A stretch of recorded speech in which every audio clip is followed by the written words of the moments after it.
Hello, I'm so happy I got a hold of you. Welcome back to another exciting episode of Lucious Showcase. I am Lucious T. Well, this week we're taking a look at one of my most anticipated games of 2017.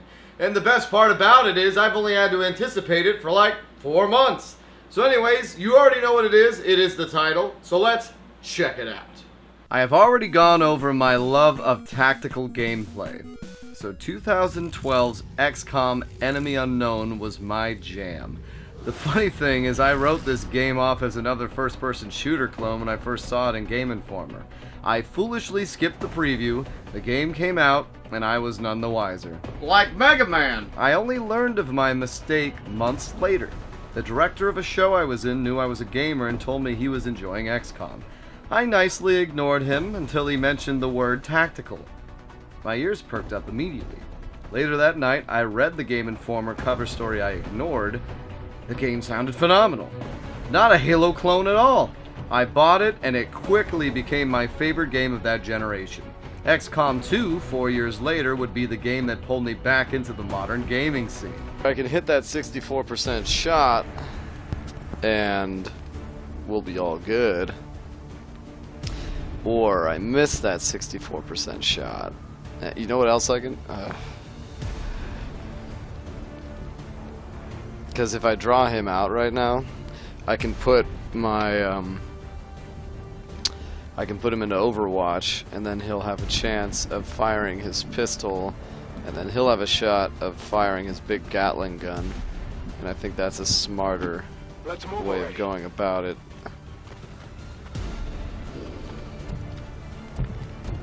Well, I got an 88% shot right now. But if I wait till Overwatch, I'll have a better percentage. So. Alright, man. Wish me luck.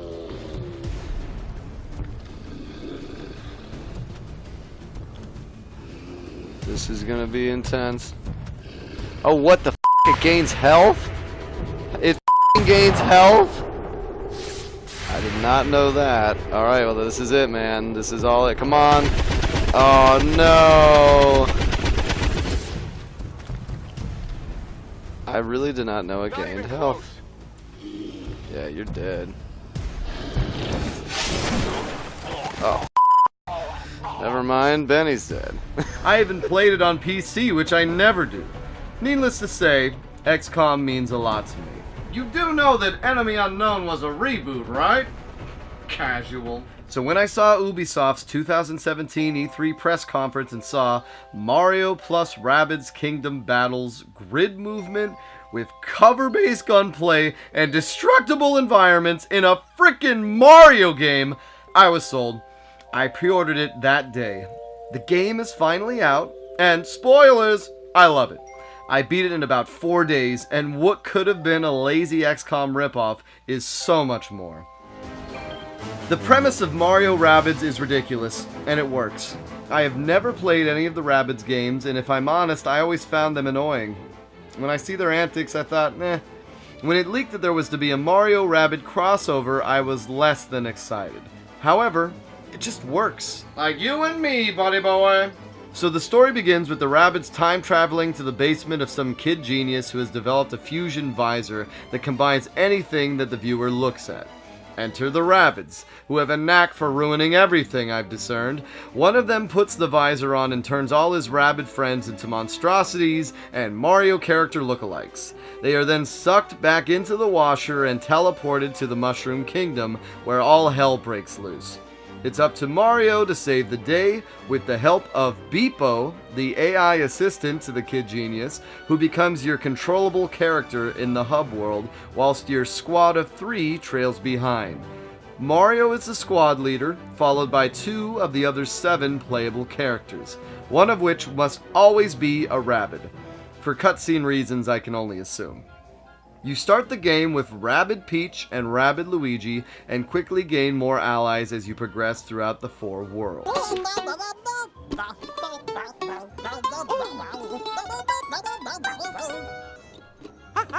Mario is the all-around gunslinger and has Overwatch.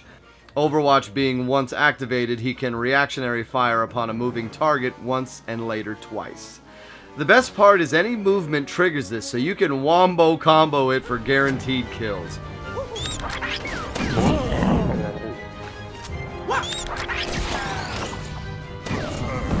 All the Mushroom Kingdom characters have a version of it, but I found Mario's to work best. He pairs this with a massive AoE hammer. Rabbid Luigi has a Vampire Dash upgrade, which can allow you to use him as a pseudo healer. His primary weapon has a high crit chance, his bazooka provides solid AoE destruction, and his special immunity bubble can negate enemy crit effects.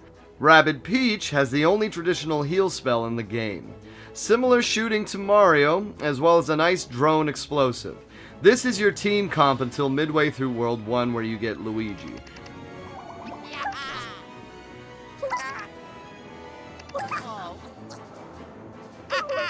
I love Luigi, but his sniping and movement boost abilities do not outweigh his atrocious health pool. He uses a drone similar to Rabbid Peach, and can team jump twice. You later unlock Rabbid Mario, who has a great AoE damage with his dash and spread shotgun. He can also pull enemies out of cover, which is great for the Mario wombo. Like Mario, he has a hammer for his secondary weapon. Peach can heal after she performs a team jumping being where you jump off a teammate's head to increase movement range. You can clear negative status effects this way too once upgraded. And in true Mario fashion, Mario can damage enemies by jumping on their head. Peach has the same spread shotgun and uses a grenade for her secondary attack. The last two teammates are Rabbid Yoshi and Yoshi himself, which you don't get till late in the game. Rabbid Yoshi can dash attack many enemies and uses a several shot minigun. He uses the grenade as well. He has the far less useful ability of scaring enemies away. Yoshi, on the other hand, is a beast. If you upgrade his ground pound, you can unleash him on a group of enemies and wreck house. Simply team jump, land, and cause devastation. He pairs this with a guaranteed crit power-up that affects the whole team. He has the same weird use minigun and the bazooka. So as you can see, the weapon sets are all very similar. Only Luigi and Rabbid Luigi have unique primary weapons. I've mentioned upgrades a few times. You have a very simple skill tree system. The best part is you can refund your points at any time for free. Having a tough time on a fight? Respec your team and try to play to the strengths you need for that battle. The Toad escort missions could be a real pain, so I respect Luigi to be purely movement based and crushed it. Each upgrade drastically improves your team's lethality and can make a fight go from impossible to cake. Movement can be augmented so that you can chain move from pipe to pipe and dash several characters before doing a team jump and killing another. This is what made Rabbid Luigi a must pick for me late in the game. His Vampire Dash debuffed 2 enemies and allowed my teammates to get health back by attacking said enemies.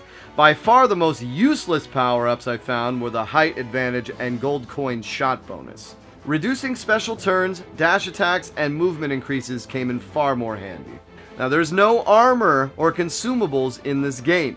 You have a primary weapon and a secondary weapon. Each character does not change their style of weapon ever. Just the debuff that activates by critting someone and sometimes bonus damage to certain enemies. You normally unlock 2 new weapons for each character after clearing a zone or recruiting a new party member. As part of my pre-order bonus, I received the 8-bit Retro Gun Pack. These weapons will always be the best primary weapon option for every new character you recruit for a decent amount of time. I use these weapons on my squad for all of World 1, for instance. Now the crit bonuses are especially important as they can dramatically shift a battle. Honey locks an enemy in place for a turn. Push pushes them like a ball, and then they can push other units out of the way. And if they fall off the edge, they also get a ring out bonus damage added to their damage. Bounce is similar to push. Ink stops you from attacking. Freeze stops you from using specials. And burn makes you randomly run around on fire, spreading to whoever you touch. By far the most critical for most situations is Vampire. It's a health drain that restores your health. Team compositions that lack a Peach, Rabbid or normal, needs Vampire to restore health, as you do not have potions or health packs. If you can't tell, I really like this game. I know! Yeesh! You won't let me get a word in edgelord! It takes the best parts of XCOM, removes the crushing difficulty, and zests it up with user-friendliness and nuance. XCOM has mid-cover, full cover, percentage-based shooting, and destructible cover. Mario XCOM does all of this but simplifies it. Flanking shots are guaranteed 100% hits, so there is no chance of missing a point-blank shotgun or a sword attack. Half cover is 50% hit, full cover is 0% hit, but you can destroy the cover and leave them open for a shot. Or you can release a damage block that will unleash an effect on all enemies around the block if triggered. This can happen to you as well, so be leery of using debuff blocks for cover. You have scores based on how fast you clear a fight, perfect, fair, and good. These tally up to give you a gold, silver, or bronze trophy at the end of a section. I settled for less than perfect maybe 3 or 4 times throughout the 50 or 60 fights. Worlds are divided into 8 or 10 chapters. Each chapter can have 1 to 2 fights, with a few going 3 or 4 late game. Your health does not restore between fights, only between chapters. Once you finish a battle, you must solve puzzles and uncover secrets as you make your way to the next fight.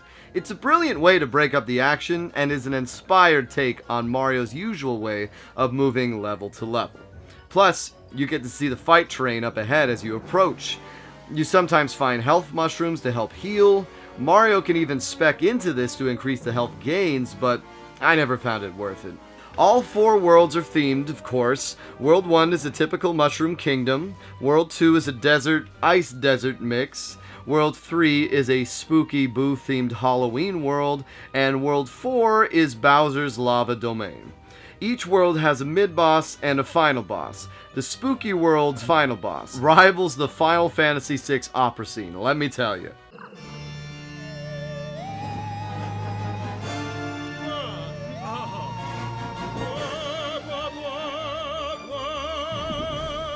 Once a world is completed, Beepo gets an upgrade that helps you unlock the next world and uncover various secrets that were in the previous world. Beepo can slide, smash, and pick up statues. Once you beat the game, you unlock his drill ability. Beating a world unlocks its challenges and upgrades your team. Beating the challenge grants you extra purple orbs and it can allow you to max out your stats. So for completionists, there's much to do, and honestly, as someone who loves this game, I think I'll end up doing most of it. Enemy types vary by zone, but fall into similar categories. You have grunts, enemies that team jump, enemies that teleport, berserker-inspired enemies that charge when hit and do serious damage, support guys that heal, support guys that are shielding, ground pounders, shotgun-wielding shield bros, and several unique bosses and mid-bosses. Each enemy has its own set of attacks and power-ups that you need to become familiar with to divide and conquer. I would go on and on about my various tactics and enemy handling, but I will leave it here for you to enjoy for yourself. My favorite team comp was Mario, Rabbid Luigi, and Rabbid Mario. Though Yoshi showed some great potential, he just shows up too late. I won't go into the story as this is a phenomenal game that for me gives Breath of the Wild a run for its money as far as pure fun goes. It's witty, it's funny, it's different. Now, it is still an Ubisoft game, and it did crash once, but still, what an amazing collaboration. I can only imagine if they would do a sequel, how great that would turn out. So everyone, if you have a Switch, you need this game, so go and pick it up and play it. That's your homework. And alright guys, that's it for this week. Thank you for joining me. Make sure to leave a positive and another positive comment in the boxes below. Smash that like button, hit that subscribe button, and Big Double X Booty Wizard 298420, you the man. That isn't really a person, I like my buddy Donovan. So anyways guys, thank you for watching. Don't forget to, that's right, and I will see you next time. Take care.